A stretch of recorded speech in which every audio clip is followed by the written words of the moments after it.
जय राधा माधव कुंज बिहारी।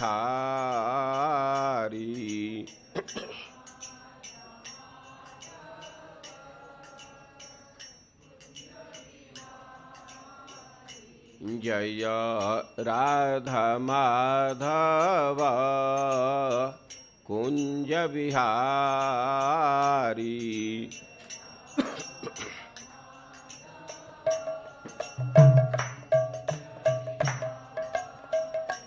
जय गोपीजन वल्लभ गिरिवरधारी।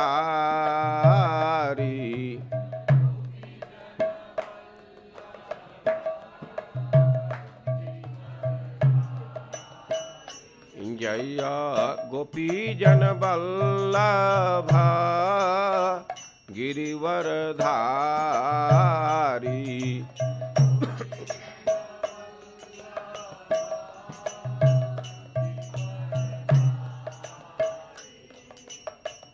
यशोदानंदन ब्रज जन रंजन।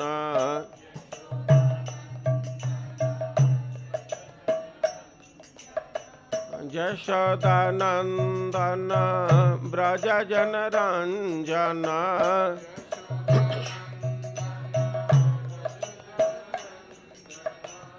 यमुना तीरा वनचारी।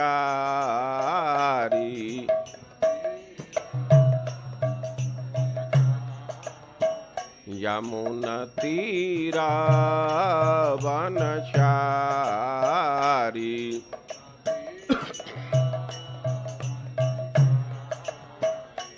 जय राधा माधव कुंज बिहारी।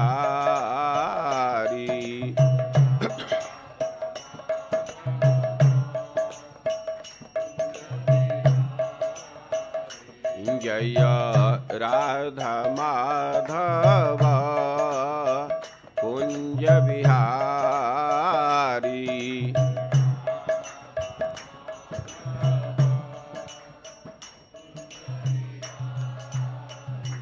जय गोपीजन वल्लभ गिरिवरधारी।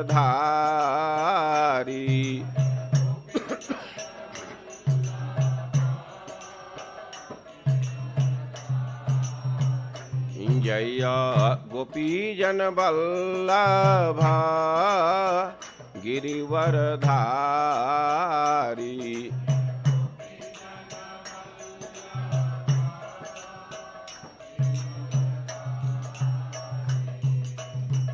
यशोदानंदन ब्रज जन रंजन।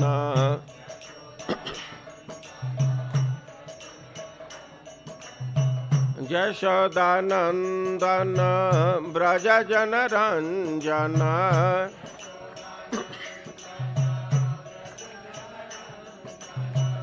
यमुना तीरा वनचारी।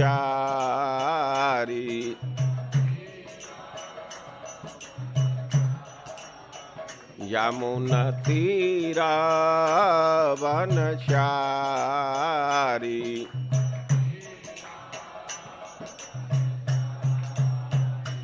जय राधा माधव कुंज बिहारी।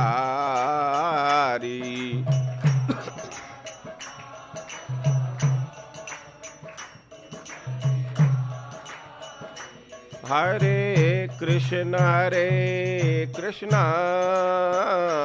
कृष्ण कृष्ण हरे हरे। हरे राम राम राम हरे हरे।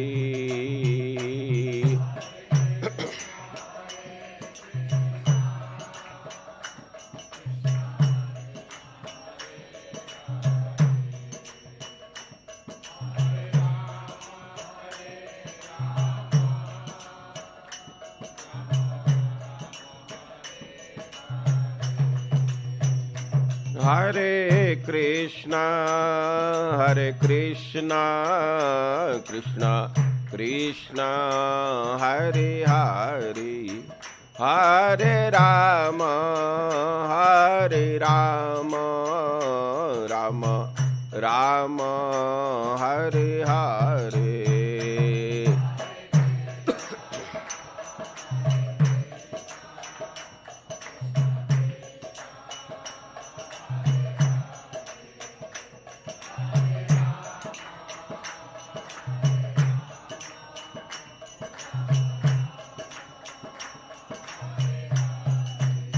हरे कृष्णा कृष्णा कृष्णा हरे हरे हरे राम राम राम हरे हरे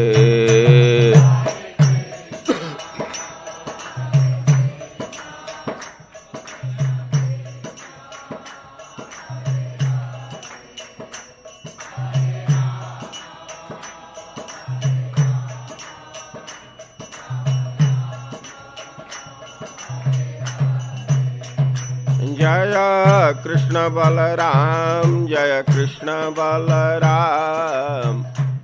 बलराम जय कृष्ण बलराम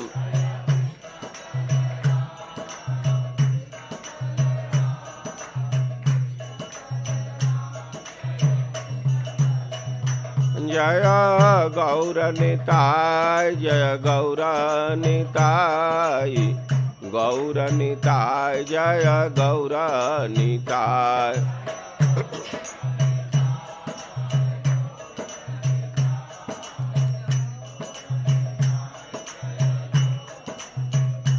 जय प्रभुपद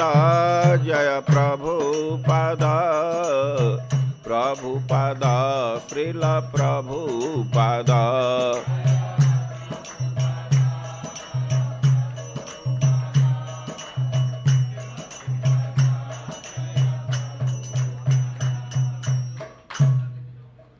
जगत गुरु श्रील प्रभुपाद की, श्री कृष्ण बलराम की, श्री राधा श्याम सुंदर की, श्री निताई गौर सुंदर की, समवेत भक्त वृंद की, श्री गुरु एवं गौरांग की।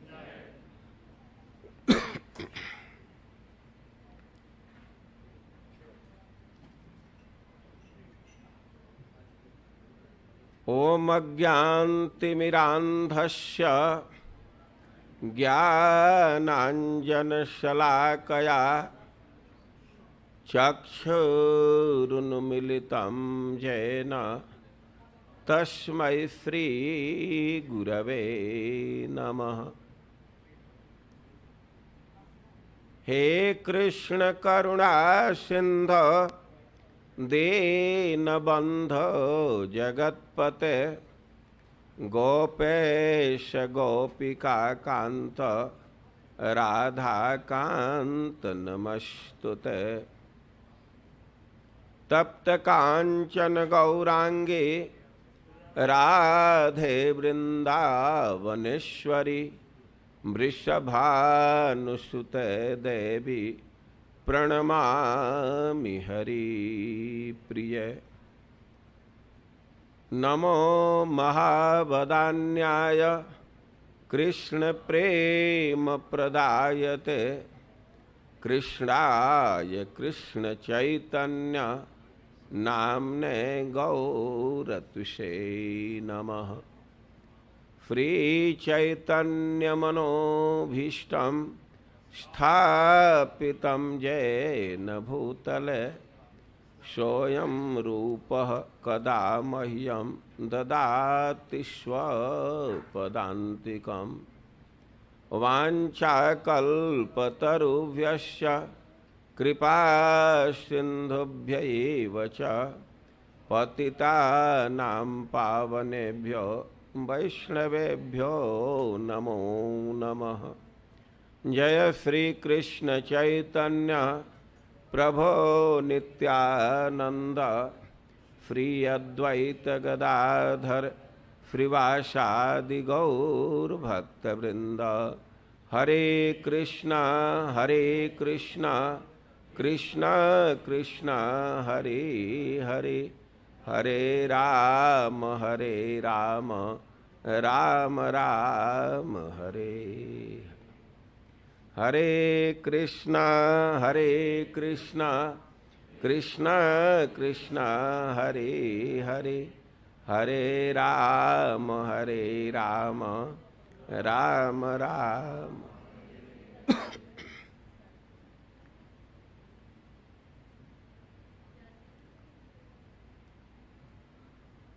हम 2 दिन की कथा शेष है, 5 दिन की कथा हो गई।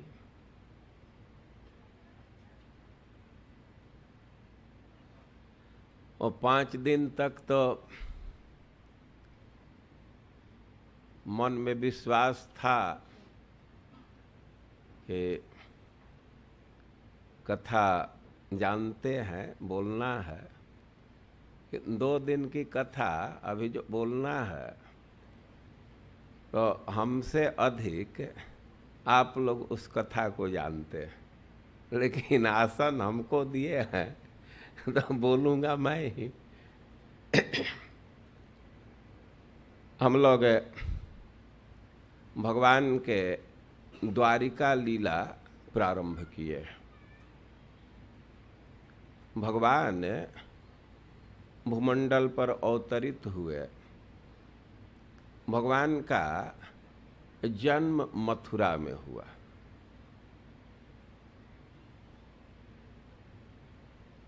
लेकिन भगवान जन्म के बाद मथुरा में 1 दिन भी नहीं रुके। रात्रि में जन्म हुआ और रात्रि में ही उनको गोकुल पहुंचा दिया गया। बड़ा आश्चर्य है, किसी बच्चे का जन्म हो और उसको तुरंत दूसरे जगह भेज दिया जाए। और परीक्षित महाराज प्रश्न कर दिए। 9वें स्कंध के लास्ट में वर्णन किए हैं सुखदेव गोस्वामी, जन्म होने के बाद गोकुल चलेगा। परीक्षित महाराज का प्रश्न है, कस्मान मुकुंदो भगवान पितुर गेहात ब्रजम गत। भगवान किस कारण से अपने पिता के घर से ब्रज में चले गए? कोई बच्चा है, जन्म लेता है तो अपने माता पिता के साथ रहता है ना। वो प्रश्न किए हैं, कस्मान मुकुंदो भगवान पितुर गेहात ब्रजम गत। भगवान उनके प्रश्न के विषय में कोई कह सकता है कि कंस के भय से चले गए। परीक्षित महाराज कह रहे हैं कि ना, भगवान है, भगवान को किसी से भय नहीं होता। और मुकुंद वे मुक्ति देने वाले हैं, या ऐसा भाव दे देते हैं कि मुक्ति भी कुत्सित हो जाता है। मुकुंद मतलब मुक्त करने वाला। वो मुक्त करने वाले हैं, संसार से मुक्त करते हैं सबको। अपने माता पिता को कम से कम जेल से मुक्त करना चाहिए ना। छोड़ करके मथुरा चले गए। परीक्षित महाराज का एक प्रश्न है 10वें स्कंध के प्रारंभ, कस्मान मुकुंदो भगवान पितुर गेहात ब्रजम गत। और वहाँ कितने दिन तक रहे, किसके साथ रहे? भगवान के लीला के विषय में सामान्य रूप से जो समय का विभाजन है तो उसको जान लेना चाहिए। जन्म हुआ मथुरा में, लेकिन मथुरा में रुके नहीं, चले गए महावन में। महावन में भगवान लगभग 3.5 महीना 3.5 साल रहे। थोड़ा विचार में अंतर है आचार्यों के। थोड़ा सा एक विचार के अनुसार श्रीपाद जीव गोस्वामी के विचार के अनुसार भगवान 3 साल 4 महीना कुछ दिन 18 दिन ऐसे कुछ रहे और उसके बाद वृंदावन चले गए। 3.5 साल महावन और उसके बाद वृंदावन। वृंदावन में बहुत सुखपूर्वक रहे, लेकिन 11 साल की अवस्था में वे पुनः मथुरा आ गए। 11 साल की अवस्था में 11 साल में महावन में कितना दिन व्यतीत किए हैं? 3.5 साल। तो वृंदावन में कितना व्यतीत किए? 7.5 के लगभग, जो 7 7.5 जो कहिए। तो 11 साल तक ब्रज में रहे, कुछ महावन में और कुछ वृंदावन में। और मथुरा में लगभग 18 साल रहे। 18 साल 18 बार जरासंध आक्रमण किया, लगभग 1 साल के अंतर पर आक्रमण करता था। और 18 साल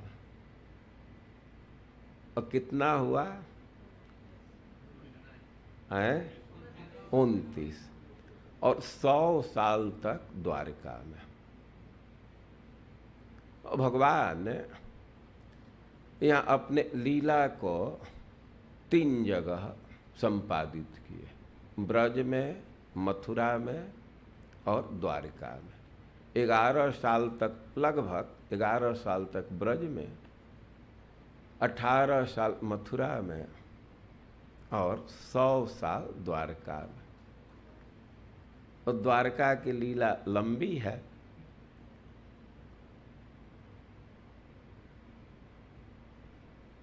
हर जगह की लीला बहुत रोचक है। खास करके मथुरा में भगवान जो जो लीला किए बहुत ही महत्वपूर्ण है। लेकिन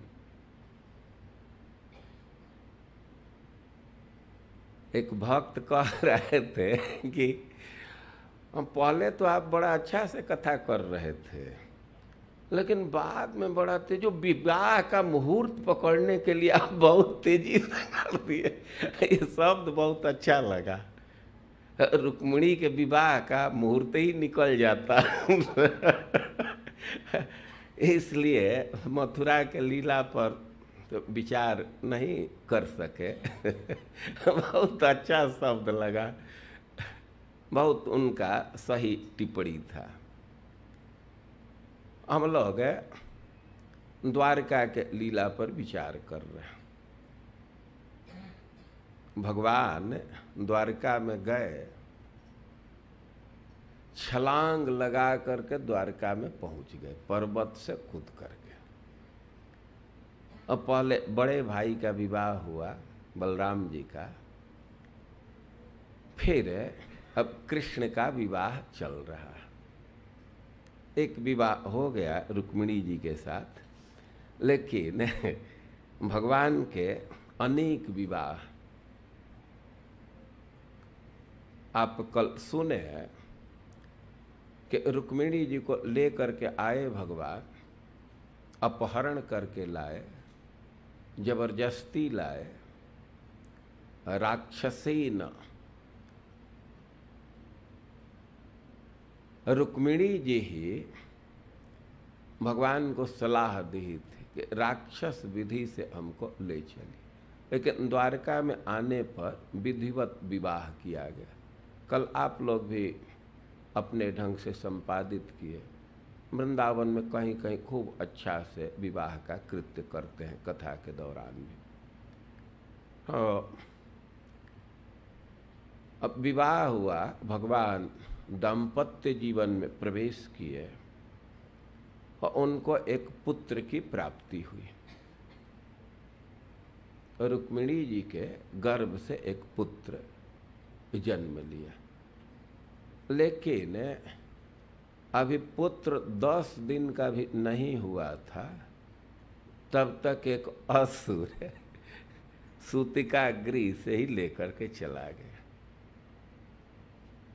असुरों का भी बहुत बहुत विद्या पता है, कोई रोक नहीं पाया, किसी को पता ही नहीं चला और लड़का को किडनैप कर लिया। अनिर्दर्शान, अभी 10 दिन नहीं हुआ था, 10 दिन से कम का ही बच्चा था। लेकिन अब उसको पता चल गया कि ये तो हमारा शत्रु है। अपने शत्रु को कौन अपने घर में रखेगा, और उसको समुद्र में फेंक दिया। और समुद्र में फेंक दिया तो मछली एक निगल गई। वो पुत्र बहुत ही सुंदर था, उसके विषय में कहा गया है कि प्रद्युम्न इति विख्यात, उसका नाम प्रद्युम्न है और सर्वतः और नवमः पितुः, अपने पिता से किसी भी क्षेत्र में कम नहीं था। अरूप के दृष्टि से, गुण के दृष्टि से, सब तरह से अपने पिता के तुल्य था। लेकिन अब संबरासुर उसको लेकर के चला गया, उसको पता चल गया कि हमारा शत्रु है, समुद्र में फेंक दिया। समुद्र में उस बच्चे को मछली निगल गई। अब कोई नाविक था, मलाह था, कैवर्त कहते हैं, वो मछली को जाल में फंसा रहा था और वह भी मछली उसके जाल में आ गई। कई एक मछली फंसाया और अब वो कई एक मछलियों के साथ इसको भी रसोई के क्रम में वो संबरासुर को भेंट दे दिया। संबरासुर भय के मारे फेंका था और तब तक उसके घर में फिर वो लड़का चला गया, लेकिन अभी प्रकट नहीं है, मछली के पेट में है। लेकिन मछली गई है, असुर का किचन है, तो अब रंधने के लिए काटने लगे तो बच्चा निकल गया। अब बच्चा निकल गया, जो रसोई के इंचार्ज थी, संबरासुर की दासी थी, और उसको दे दिए कि भाई ये तो बच्चा निकल गया। हो मायावती उस बच्चे को रखी और नारद जी एक दिन आए और उसको सब रहस्य की बात बतला दिए कि ये बच्चा साधारण मत समझो, तुम्हारा पति है, ये कामदेव है और तुम रति हो। शिव जी अपने क्रोध से दग्ध कर दिए थे, तो वह भगवान के शरण में गया, तो भगवान के पुत्र के रूप में आया। और नारद जी सब घटना बतला दिए कि संबरासुर इसका अपहरण करके ले गया था और तुम इसकी पत्नी हो, और वह पालन पोषण की। लेकिन अब थोड़े दिन के बाद उसका भाव बदलने लगा। छोटा सा बच्चा है, पालन पोषण की, लेकिन बच्चा अब किशोरावस्था को प्राप्त हुआ और उसका भाव बदलने लगा। प्रद्युम्न जी को बहुत आश्चर्य हो रहा था कि इसके हाव भाव में तो मातृ भाव से भिन्न भाव दिख रहा है। वो बहुत आश्चर्य में थे। जब ही किशोरावस्था को प्राप्त हुए तो मायावती अपने पति के रूप में देखने लगी। भाई पुत्र के प्रति भाव दूसरा है, पति के प्रति दूसरा भाव है। लेकिन भगवान को नहीं समझ में आ रहा था। वो एक दिन पूछ दिए कि तुम मातृ भाव को त्याग करके हमें तो लग रहा है किसी दूसरे भाव से देख रही।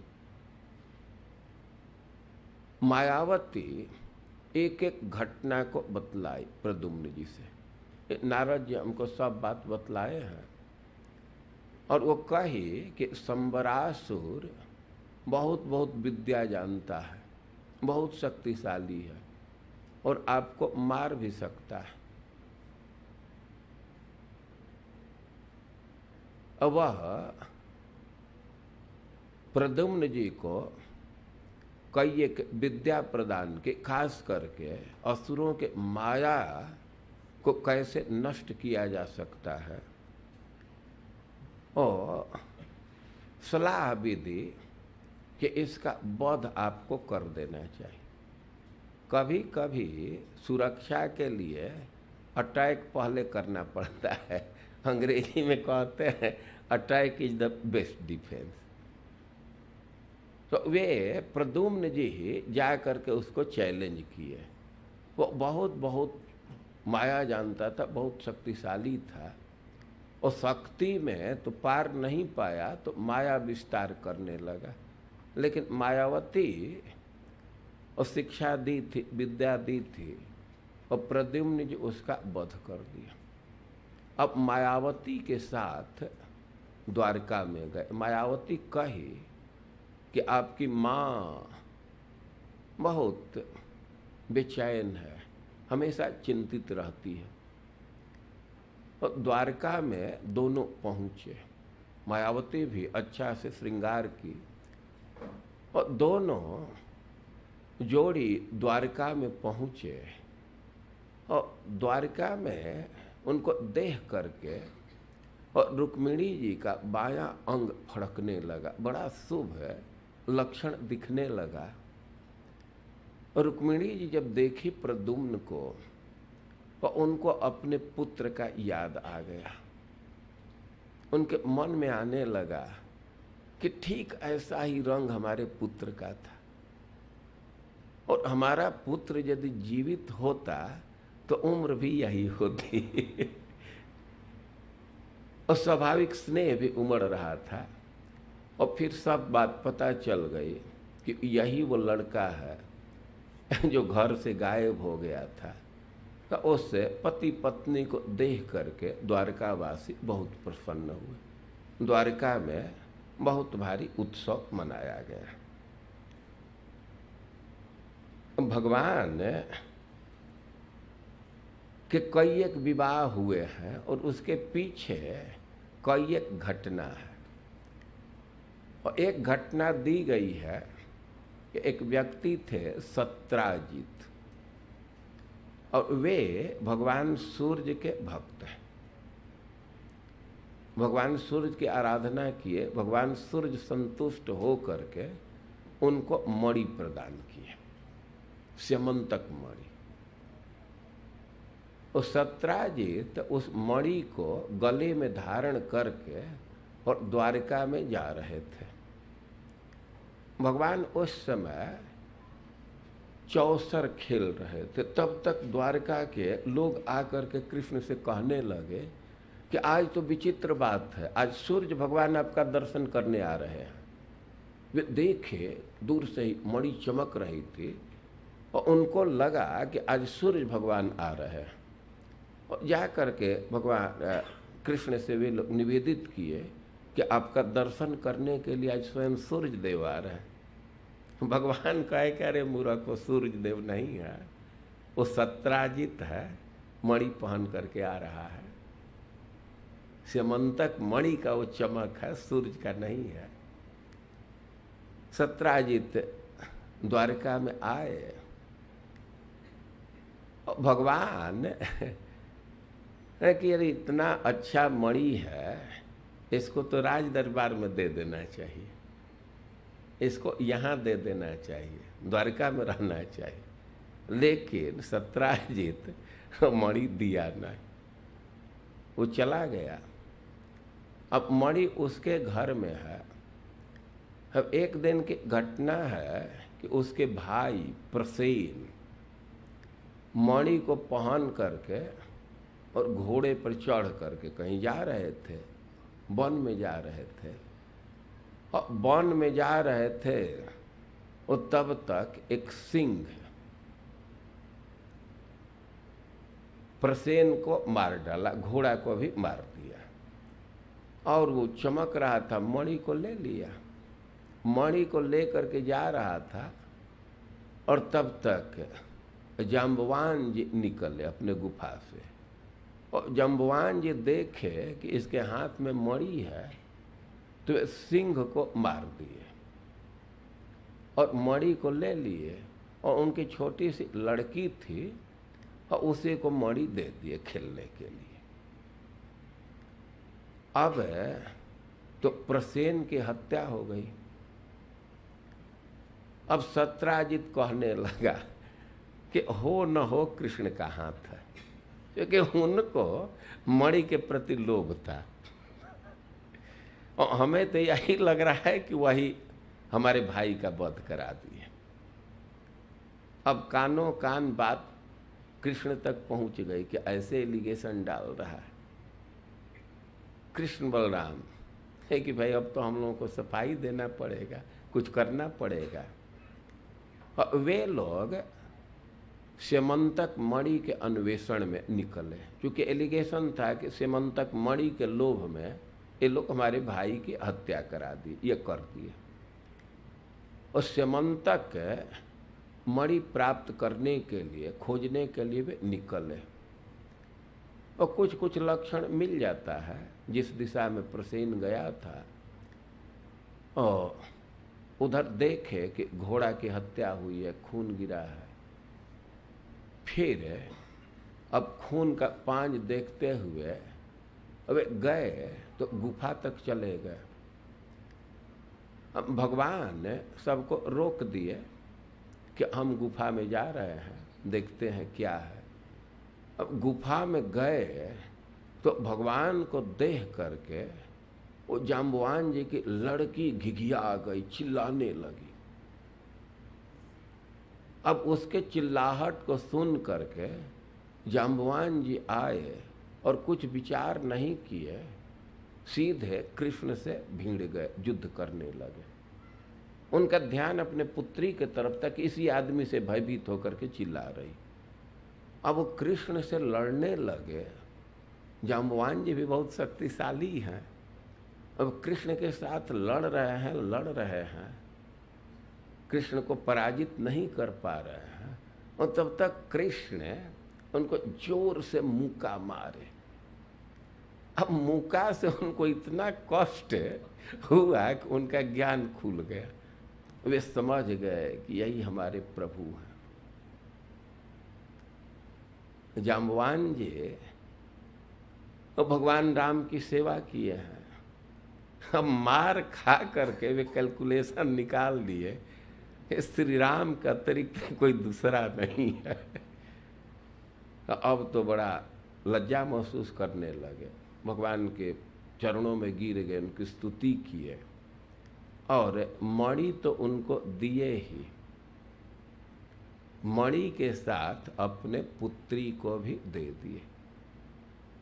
तो मणि के अन्वेषण के क्रम में भगवान एक पत्नी को प्राप्त कर लिए, जाम्बवती को।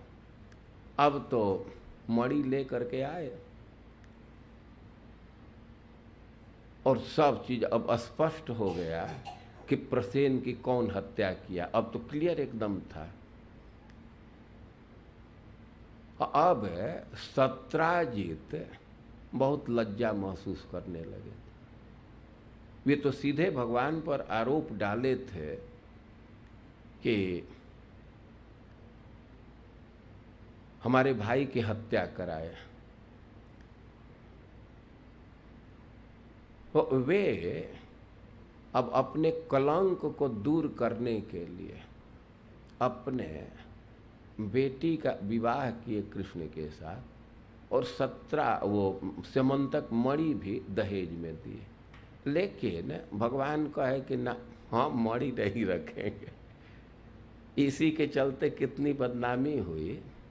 और मणि हम नहीं रखेंगे, मणि से जो सोना निकलता है वो हम लोगों के अधिकार में रहेगा, मणि आपके पास रहेगा। 8 भर सोना रोज निकलता था मणि से।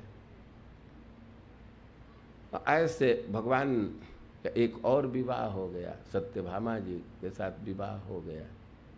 अपने तौहीनी को दूर करने के लिए विवाह कर दिया। ऐसे 2 विवाह इस क्रम में हो गया।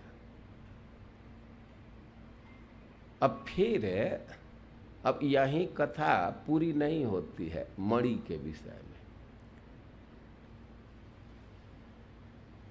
भगवान हस्तिनापुर में थे और तब तक कृतवर्मा और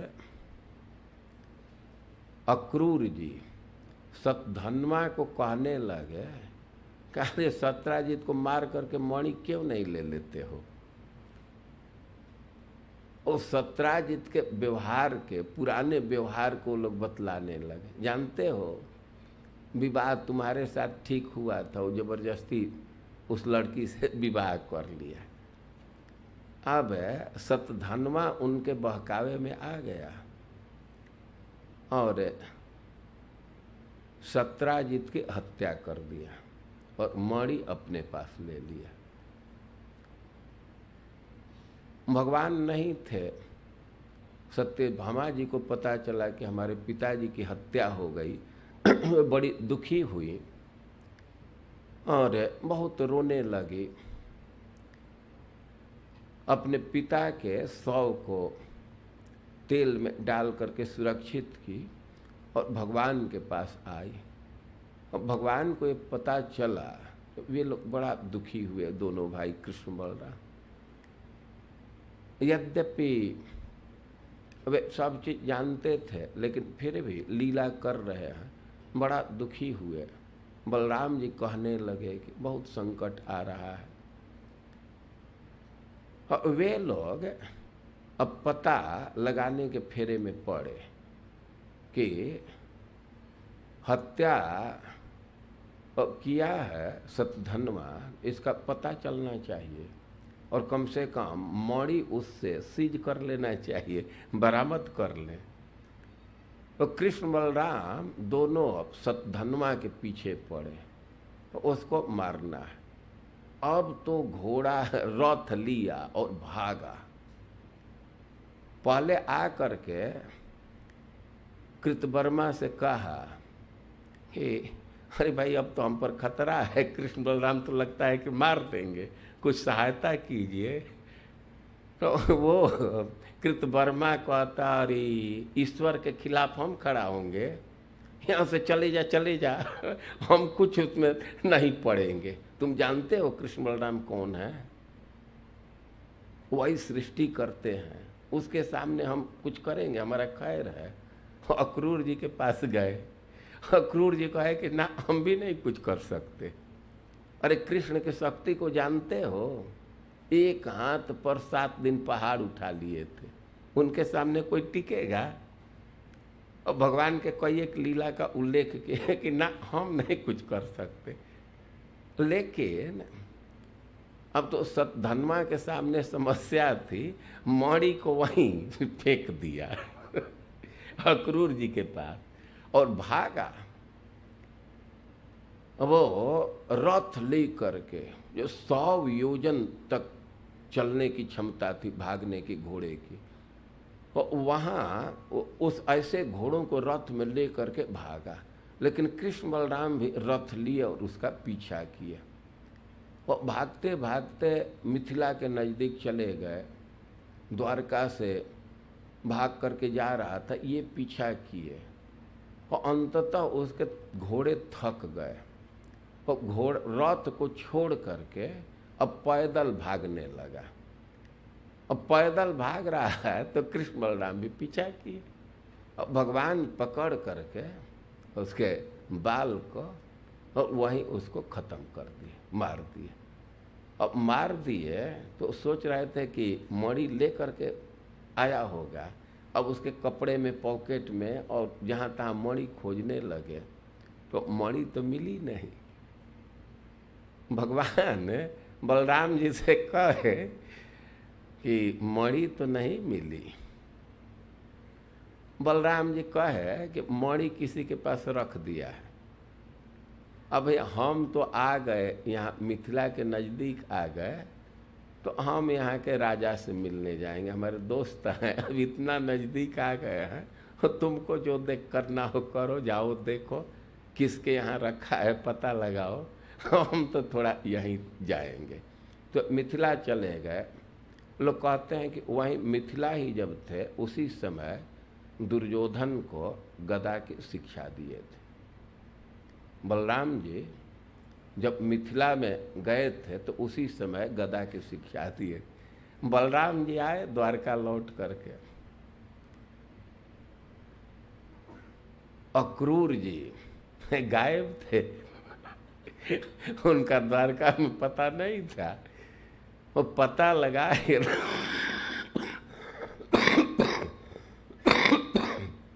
तो पता चला कि वे काशी में चले गए, अपने ननिहाल में चले गए। और भगवान उनको मैसेज दिए कि आप यहाँ आ जाइए, यहाँ ज़रूरत है, आप यहाँ आइए।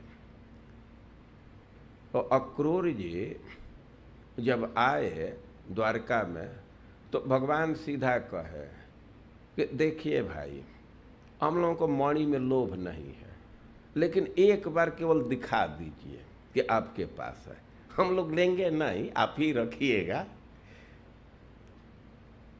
ऐसे भगवान बोले कि अब अक्रूर जी कुछ कर नहीं सकते थे। अक्रूर जी को यही लगा कि तो इनको तो पूरा जानकारी है कि मणि हमारे पास ही है, और कपड़ा में लपेट करके रखे थे कि चमक कहीं बाहर न आवे, और मणि फेंक करके चले गए। पुनः वो मणि द्वारका में आ गई। इस कथा के विषय में एक प्रसिद्ध बात है कि जिस पर कोई कलंक लग गया है, कभी कभी झूठा कलंक लग जाता है ना, और जो व्यक्ति स्यमंतक मणि की कथा को सुनेगा तो उसका कलंक दूर हो जाएगा, उसका अपजस दूर हो जाएगा, जस की प्राप्ति होगी। तो ऐसे स्यमंतक मणि के अन्वेषण के क्रम में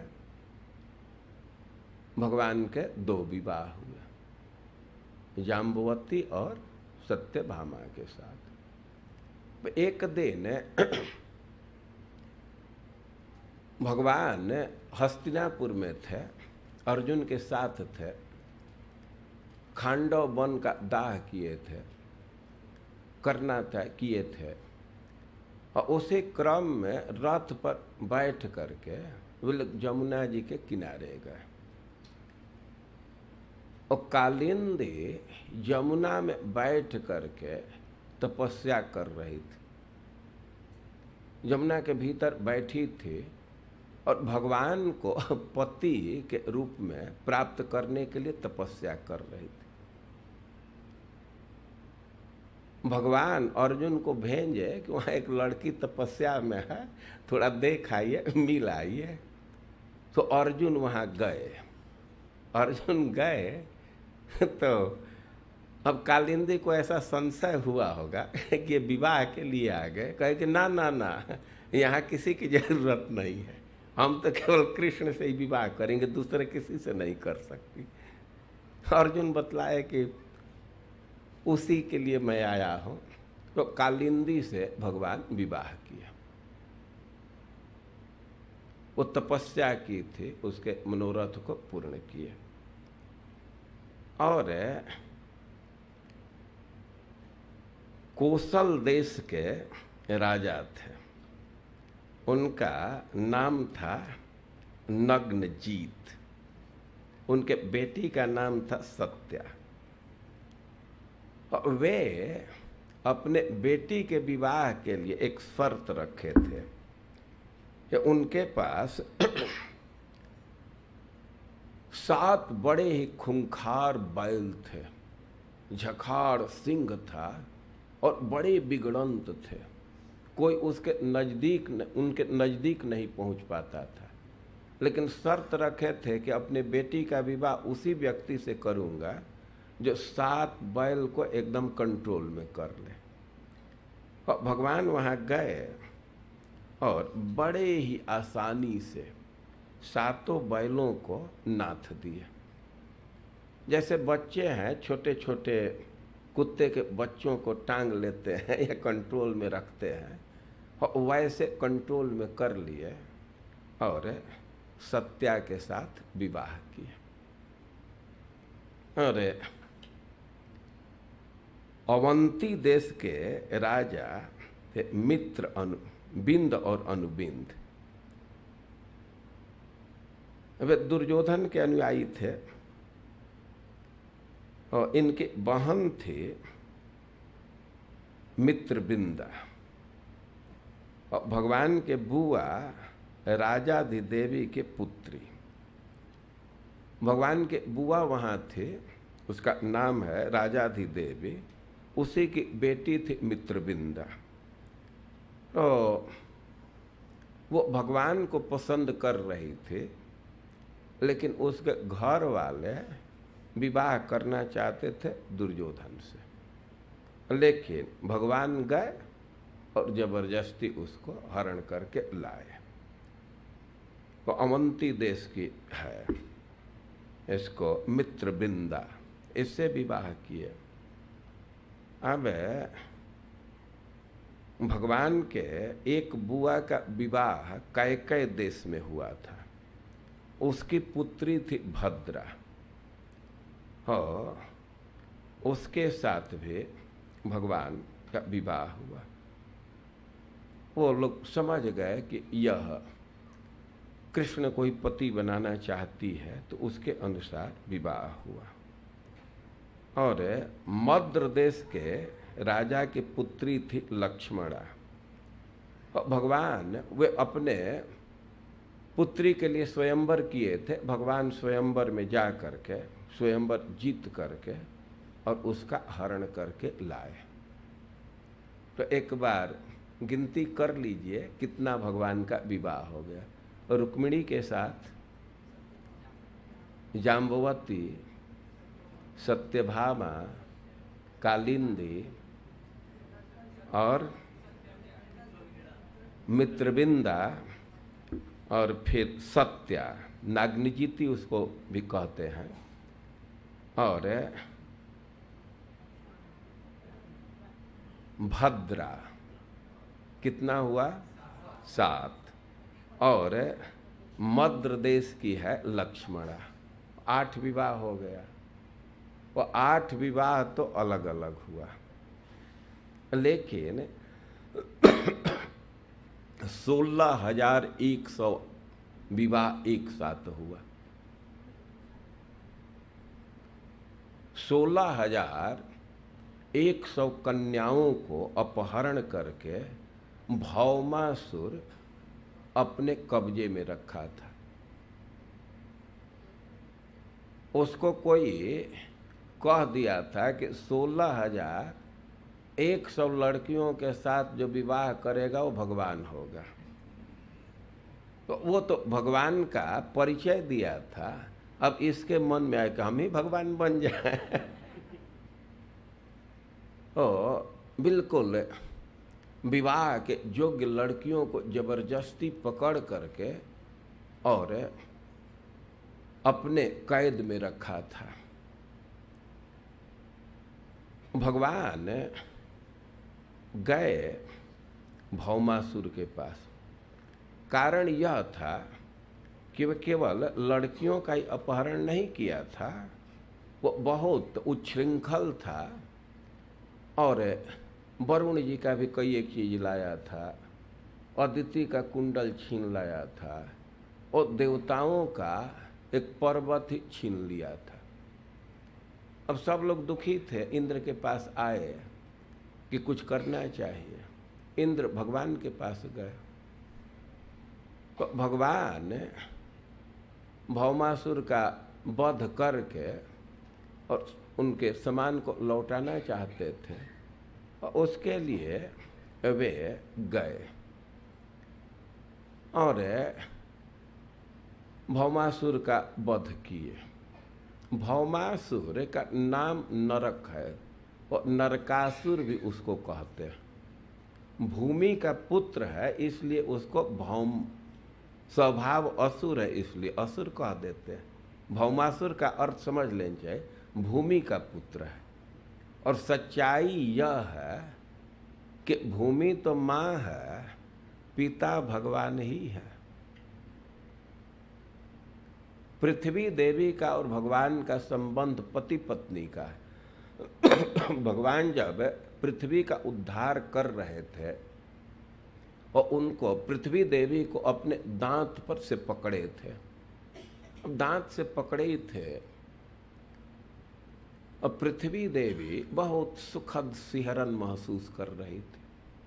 से पति के स्पर्श से पत्नी जैसे सुख प्राप्त करती है वैसे भूमि देवी सुख प्राप्त कर रही थी और उसी का परिणाम हुआ कि वे गर्भवती हो गई। और पृथ्वी का पुत्र है इसलिए उसको भूमि का पुत्र होने से भौम कहते हैं। स्वभाव असुर का है इसलिए भौमासुर, उसका ओरिजिनल नाम नरक है। और भगवान उसका वध किए और इसके बाद उस स्थान पर गए, उस बंदी गृह में गए जहाँ लड़कियों को कैद रखा था और भगवान उसमें प्रवेश किए। और जे वहीं भगवान उसमें प्रवेश किए उस सारे लड़कियों के मन में एक साथ विचार आया कि इन्हें, यही हमारे पति हैं। लड़कियां 16,100 हैं और भगवान को देखते ही एक साथ सबके मन में विचार आया कि यही हमारे पति होते। भगवान बहुत संवेदनशील है, किसी के भावना का पूरा पूरा ख्याल रखते हैं। अब भगवान सोचे कि सब लड़कियां हमको ही पति बनाना चाहती हैं तो सबके मनोरथ को पूर्ण करना चाहिए। अब समस्या थी कि एक का विवाह पहले करेंगे तो दूसरे को थोड़ा निराशा होगी ना। सब तो एक साथ संकल्प की थी, एक साथ उनके मन में संकल्प आया था कि कृष्ण हमारे पति हैं। तो भगवान सोचे कि एक साथ इनका संकल्प है तो लिस्ट नहीं बनाएंगे, जिसको पीछे डालेंगे वो तो थोड़ा अब अच्छा महसूस नहीं करेगा ना। तो एक साथ संकल्प की थी तो भगवान एक साथ सबका विवाह किए। यह भगवान की लीला है, विशेषता है और बहुत आशा की बात है। वास्तव में भगवान के तरफ से कुछ कमी नहीं है, कमी हम लोगों के तरफ से है। हम संकल्प करें तो भगवान सहायता करते हैं, लेकिन संकल्प में कमी है, इच्छा में कमी है। 16,000 लड़कियां एक साथ इच्छा की तो भगवान 16,100 रूप बना करके सबका विवाह एक साथ किए। यही लिखा गया है कि भगवान विचार कर रहे हैं कि किसी को निराश नहीं करना, थोड़े देर के लिए भी निराश नहीं करना। ये भगवान का व्यक्तित्व है। और भगवान का विवाह 16,108, 16,100 एक साथ और 8 अलग अलग। और भगवान का लंबा चौड़ा परिवार भी है, इतनी पत्नियां हैं लेकिन सबके गर्भ से संतान उत्पन्न किए। एक एक पत्नी के गर्भ से 10 पुत्र और 1 पुत्री। श्रीमद् भागवतम में मुख्य मुख्य पत्नियों के पुत्रों का नाम दिया गया है। वो भगवान गृहस्थी का निर्वाह कर रहे हैं। अब गृहस्थी का एक महत्वपूर्ण अंश होता है पति पत्नी का बातचीत। देखिए, हम लोगों को ये सब बात बोलने में संकोच होता है, लेकिन पत्नी की अपेक्षा रहती है कि पति हमसे बात करे। कई एक बार हम लोग जाते हैं और कई एक स्त्रियां कंप्लेन करती हैं, ऑफिस से आते हैं फिर भी कंप्यूटर नहीं छोड़ते हैं।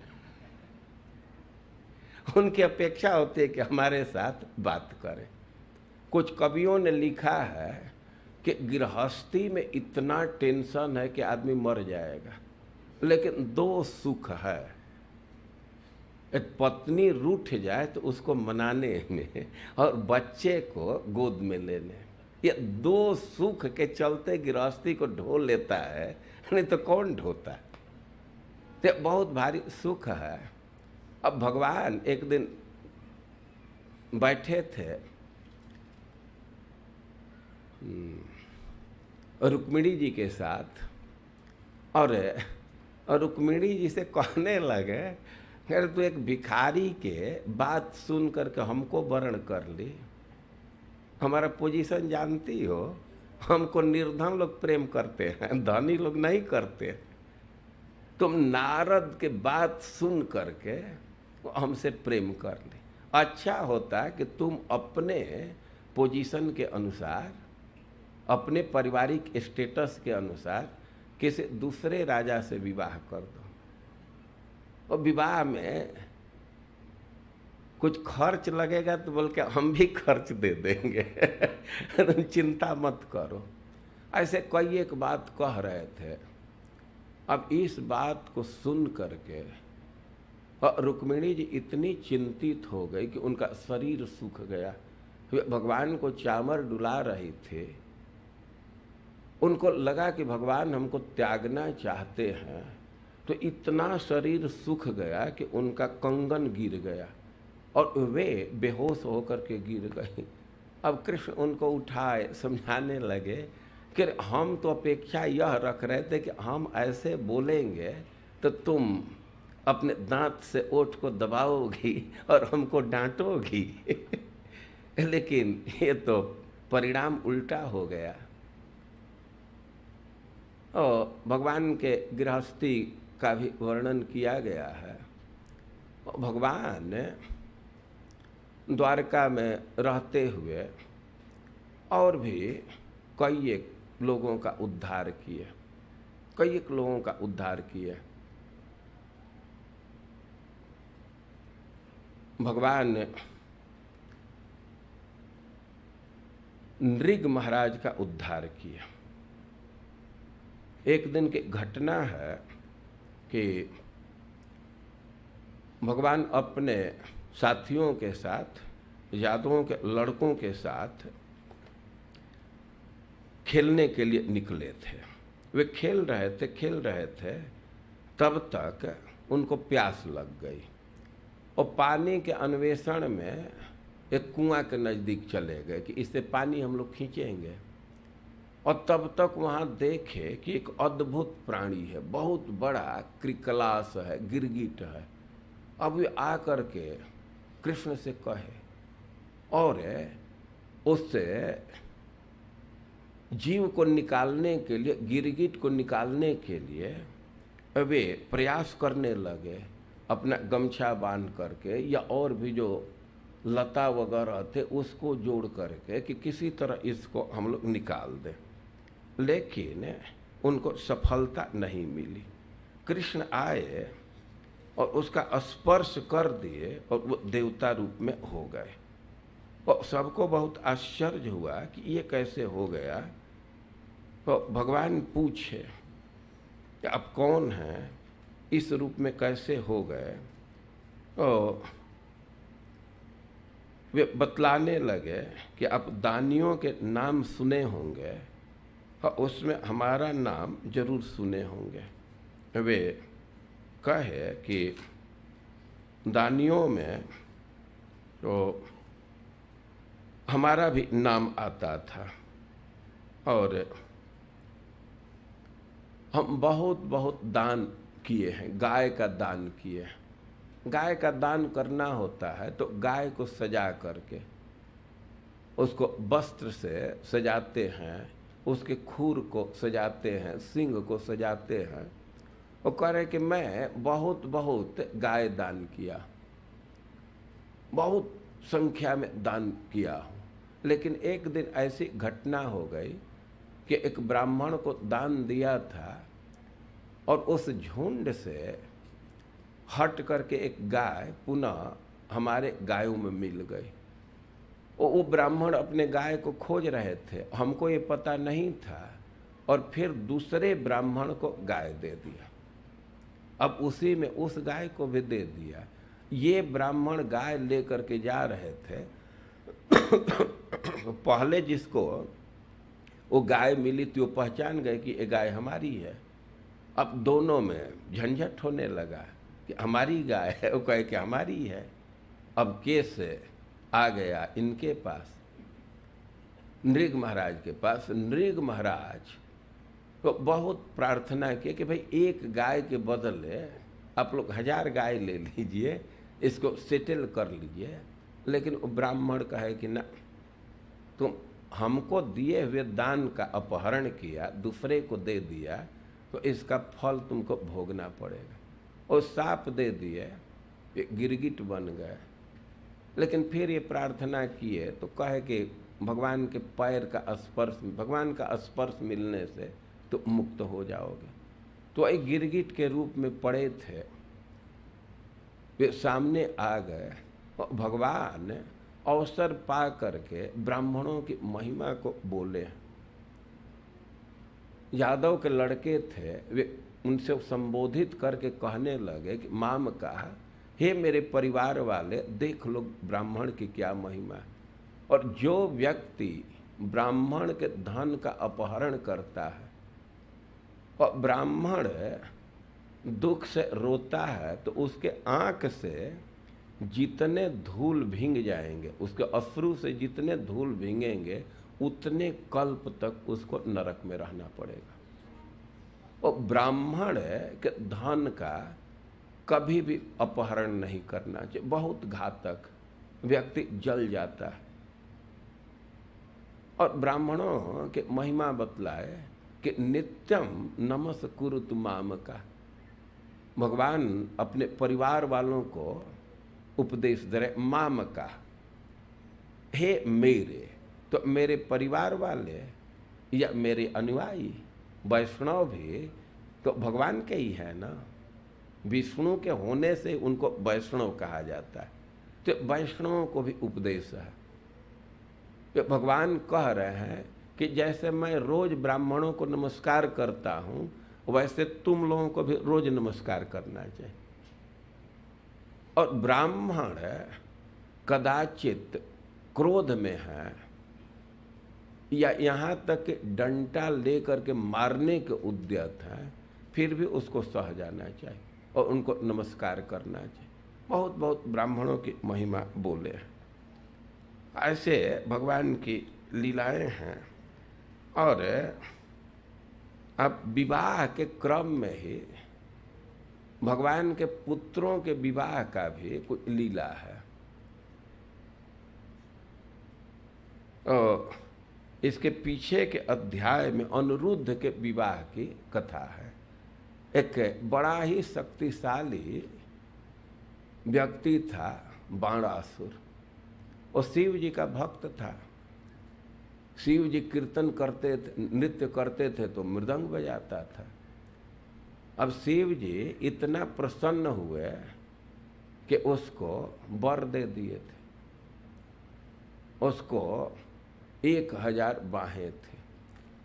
अब शिव जी का भक्त था, शिव जी के पीछे पड़ गया कि बाह तो दे दिए, लेकिन इसका कुछ उपयोग ही नहीं लगता है, ये बाह में खुजली हो रही है, अब कोई जोड़ी दीजिए। भगवान कहे कि जिस दिन तेरा झंडा गिरेगा ना, तुमको जोड़ी मिल जाएगी। उसकी बेटी थी, बेटी का नाम है उषा। और उषा की सखी थी चित्रलेखा। वो बाणासुर का बहुत भारी व्यवस्था थी, बड़ा कैंपस था, वहाँ कोई पहुँच नहीं सकता था। उषा स्वप्न देख रही थी, सब सोई हुई थी और स्वप्न में ही बड़ा विह्वल होकर के कहाँ गए कहाँ गए, कहाँ हो ऐसे बोल रही थी। चित्रलेखा सुनी और उसके आवाज को समझ गई कि ये तो किसी पुरुष में आसक्त है, उसको खोज रही है। वो पूछने लगी, तो पहले तो उषा कही कि नहीं नहीं, हम तो सपना में क्या देख रहे थे, हमको कुछ पता नहीं है। लेकिन अब नींद टूटने के बाद भी उसका मन उधर ही था। वो चित्रलेखा कही, उसकी सखी है, सखियों में बहुत आवरण नहीं होता है, खुल कर के बात करती हैं। वो प्रस्ताव दी कि क्या तुम बेचैन हो और तुम बतला दो कि आदमी कौन है, कहीं होगा हम उसको ला देंगे, तुम बतलाओ। तो अब कैसे पता चले? तो कहे कि हम मेन व्यक्ति का चित्र खींच रही हूँ, इसमें से पहचान जाओ कि कौन है। तो कई एक लोगों का चित्र प्रस्तुत करने लगी। अब नेट से कर रही हो, जैसे कर रही हो, कई एक नेट जो संभावित व्यक्ति थे उनको फोटो देने लगी, लेकिन वह कुछ बोल नहीं रही थी। और तब तक भगवान का फोटो सामने आया। अब भगवान का फोटो सामने आया तो थोड़ा लज्जा महसूस करने लगी और अनिरुद्ध जी का फोटो देख करके एकदम विह्वल हो गई। तब तो चित्रलेखा समझ गई कि इसी में आसक्ति है। और कहे कि चिंता मत करो, उसको हम खींच लाएंगे।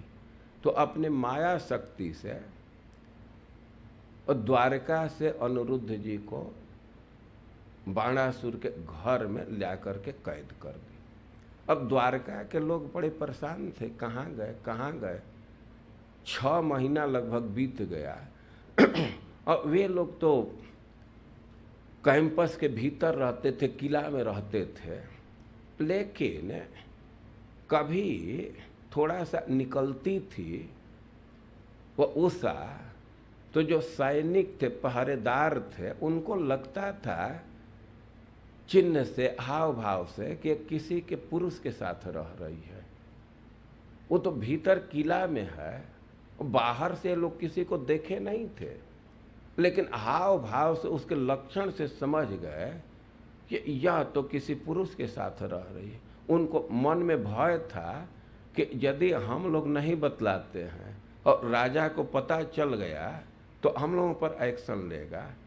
तो वे लोग राजा से कहे कि हम लोग लक्षण कुछ ऐसा दिख रहे हैं। और राजा सब बात का छानबीन किया और उधर से यादव लोग तो परेशान थे ही। ये बाणासुर अनिरुद्ध जी को बंदी बना लिया।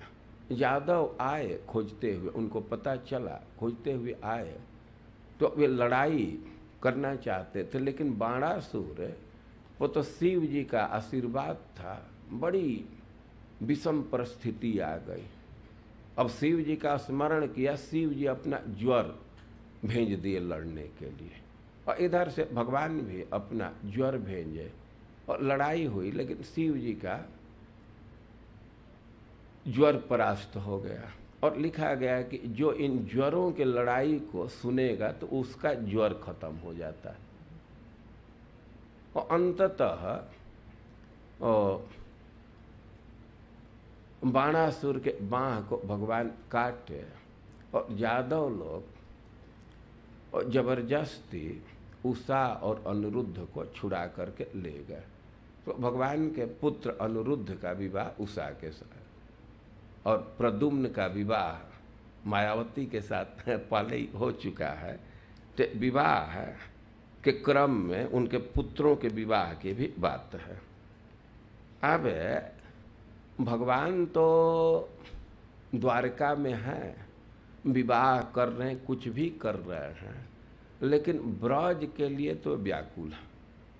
मथुरा में थे, वो जल्दी से पढ़ करके लौटे 64 दिन में 64 कोर्स पूरा करके कि ब्रज जाना है, लेकिन जरासंध आक्रमण करने लगा, जा नहीं सके। इन फिर भी उनको धैर्य नहीं रहा, वह उद्धव जी को भेजे थे। अब द्वारका में हैं, लेकिन ब्रज को भूल नहीं रहे, ब्रजवासियों के भावना को समझ रहे हैं, तो बलराम जी को भेजे ब्रज में। बलराम संबंधियों से मिलने के लिए रथ पर बैठ करके ब्रज में गए और ब्रज में लगभग 2 महीना तक रहे। मधु माधव बसंत ऋतु वहाँ व्यतीत किए।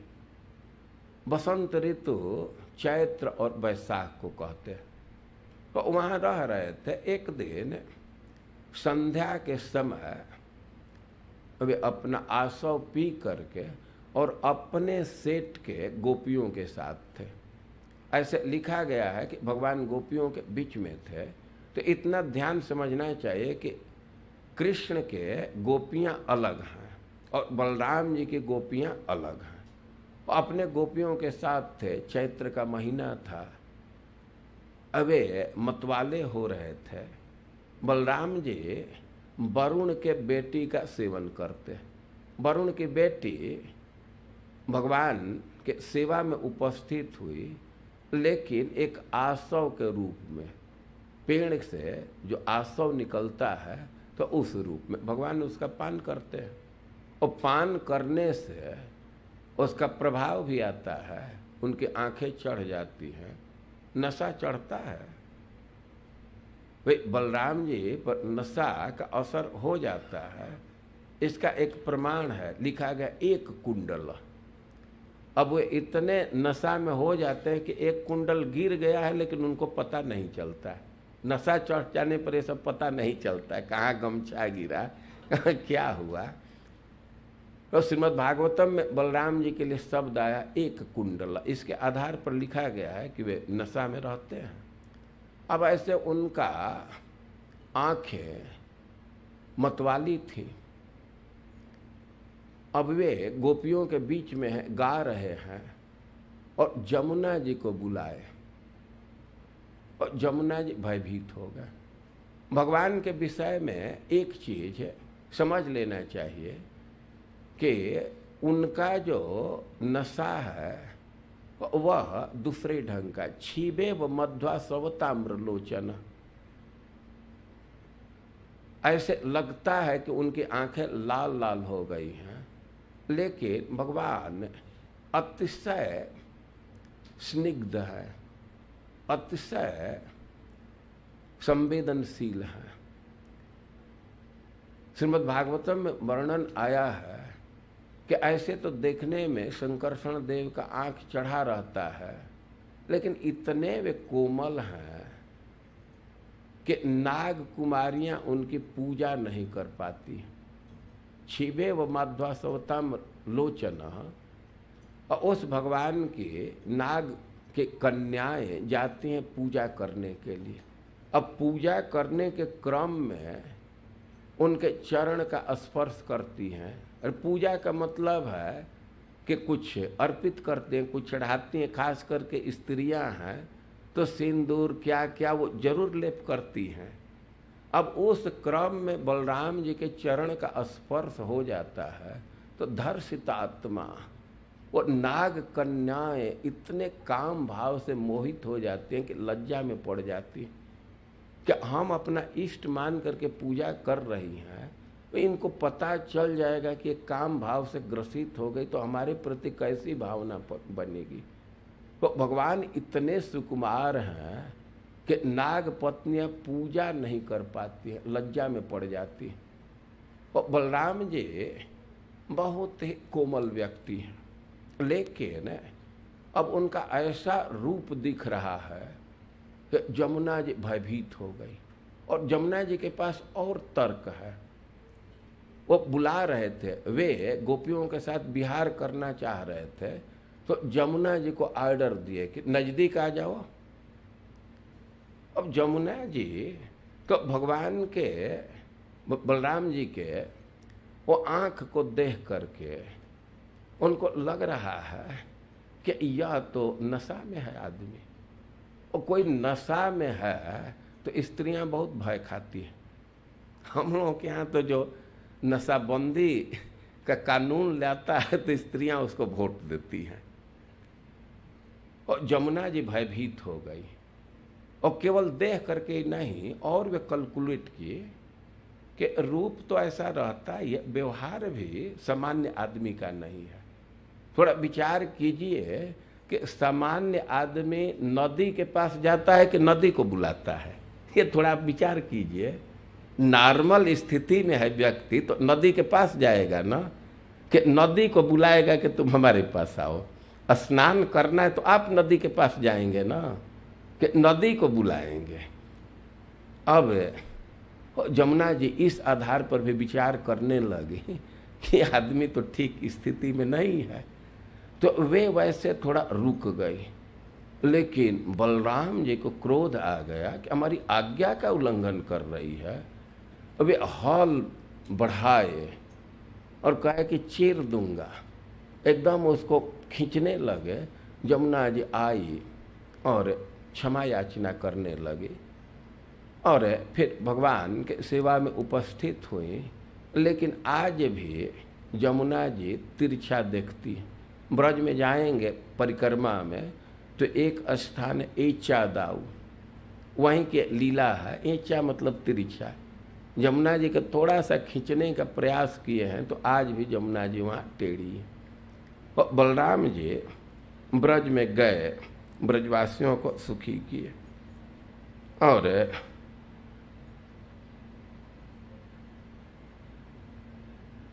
भगवान पौंड्रक का वध किए। पौंड्रक एक राजा था, और काशी का राजा उनके सहायता कर रहे थे। दोनों में मित्रता थी। पौंड्रक को कुछ लोग कहने लगे कि तुम तो एकदम भगवान जैसे हो, भगवान हो। अब दो चार लोग कहने लगे तो उसको भी हो गया कि हम भगवान हैं। इतना मूर्ख था। और द्वारकाधीश को संदेश भेज दिया, दूत भेज दिया कि वासुदेव हम हैं, चतुर्भुज वासुदेव हम हैं, आप या नाम छोड़ दीजिए, रूप छोड़ दीजिए। वो दूत गया। अब भगवान के यहाँ कहा कि हम संदेश लेकर के आए हैं। अब तो भगवान तो हंसने लगे। वहाँ के निवासी तो बड़े गर्म हुए, क्रोध में हो रहे थे, किसी को मार देना चाहिए, लेकिन दूत का वध नहीं किया जाता है। वो संदेश भगवान के पास भेजा कि या तो नाम रूप छोड़ दो, और नहीं तो हमारे पास आओ। और भगवान कहे, हंसे, लेकिन दूत से कहे कि ठीक है, हम छोड़ तो देंगे, अपना नाम रूप छोड़ देंगे, लेकिन इसको कोई धारण करेगा तब न, रूप उसी को हम छोड़ेंगे, उसी के यहाँ। तो भगवान तो उसको बुलाए और कहे कि ले लो अपना ये हाथ ले लो, और लड़ाई किए, उसके हाथ काट दिए, उसको मार डाले। और लड़ाई के क्रम में अब सुदर्शन चक्र पूरा काशी को भी जला दिया, और पौंड्रक का वे वध किए। अब इसके आगे परीक्षित महाराज बलराम जी के लीला और सुनना चाहते हैं। नरक मतलब भौमासुर का एक सखा था जिसका नाम था द्विविद। वो बहुत शक्तिशाली था। भगवान उसका वध कर दिए तो द्वारका वासियों को बहुत सताता था, बहुत डराता था। एक दिन की घटना है कि वो आ करके द्वारका में और बहुत उत्पात करने लगा। खास करके द्वारका के स्त्रियों को बहुत हड़काने लगा, डराने लगा, और उनके साथ अभद्र व्यवहार भी कर रहा था। अपने गुप्त अंग को दिखाना, ऐसे किलकारी मारता था द्वारका की स्त्रियां हंसने लगी उसके व्यवहार को देख करके। बहुत बुरे दृष्टि से देख रहा था और अपना गुप्त अंग भी दिखा रहा था, और बलराम जी उसका वध कर दिया। और अब भगवान के एक पुत्र के विवाह की कथा और दी गई है। ये दुर्योधन की बेटी थी, उसका नाम था लक्ष्मणा,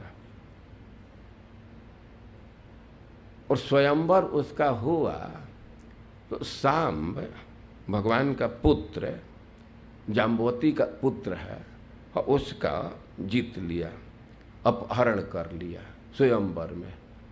अब कौरव तो बड़ा क्रोध में हो गए कि हमारे लड़के के योग्य ये नहीं है, तो वे उसको बंदी बनाना चाहते थे, वही बंदी बना करके रख ही लिए। अब यह पता यादवों को चला, और यादव लोग तो आक्रमण करना चाहते थे, जबरदस्ती लाना चाहते थे, लेकिन बलराम जी कहे कि नहीं, थोड़ा मैसेज दे करके, मैसेज भेज करके देखो। और बलराम जी मैसेज भेजे कि लड़के को छोड़ दीजिए, पहुंचा दीजिए, लेकिन वे लोग सुने नहीं। और भगवान अपना हल लगाए और लगा कि खींच ही लेंगे पूरा हस्तिनापुरी को। तब वे भय के मारे आए और बहुत दहेज के साथ सांब को और उसकी पत्नी लक्ष्मणा को पहुंचाए। और इस प्रकार कई एक लीलाएं भगवान की हैं। अब एक बहुत महत्वपूर्ण लीला यह है कि भगवान ब्रज में रहते हैं तो मर्यादा का ध्यान नहीं रखते। द्वारका में है, गृहस्थी में है, विवाह में है, विवाह के बंधन में है, तो ये बहुत ध्यान रखते हैं। वे अपने नियम के अनुसार चलते हैं। भगवान सूर्योदय के पहले ही जग जाते हैं। यद्यपि उनकी पत्नियां नहीं चाहती हैं कि कृष्ण हमसे अलग हों, लेकिन भगवान भोर में, सुबह के समय ही, अर्ली मॉर्निंग जग जाते हैं और वस्त्र बदल करके ध्यान करते हैं। ध्यान किसका करते हैं? अपना ध्यान करते हैं या अपने भक्तों का ध्यान करते हैं? तो ध्यान करते हैं, और ध्यान करके फिर दान देते हैं। स्नान इत्यादि करके, तिलक धारण करके मंदिर में जाते हैं, प्रणाम करते हैं, दान देते हैं। बहुत सारे लोग हैं कि अपना रोज का नियम रखे हैं दान देने का।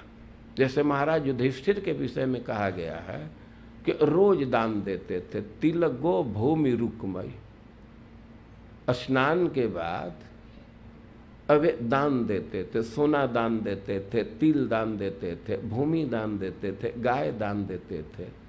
यहाँ तक कि जरासंध भी अपना नियम रखा था कि वह भी दान देता था। भगवान दान बेला में गए और भगवान भी दान देते थे, और फिर तैयार हो करके सुधर्मा सभा में जाते थे। जब सभा में जाने का समय होता था, वो दारुक रथ लेकर के आते थे, और रथ पर बैठ करके भगवान सुधर्मा में जाते हैं।